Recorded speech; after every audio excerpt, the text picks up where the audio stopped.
These are the shuttle elevators at the Reunion Center in Wesleyland.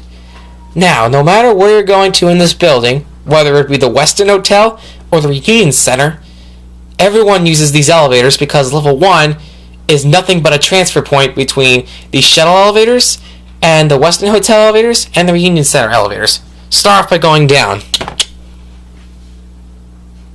The right elevator is at the basement.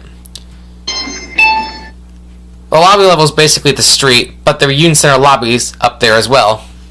Basement, lobby.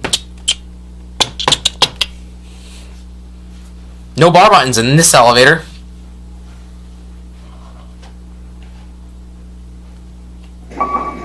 Here are on the lobby.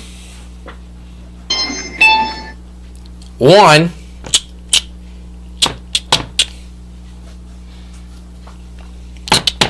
Basement's locked because of the keycard reader. Here we are back at 1, and that's it.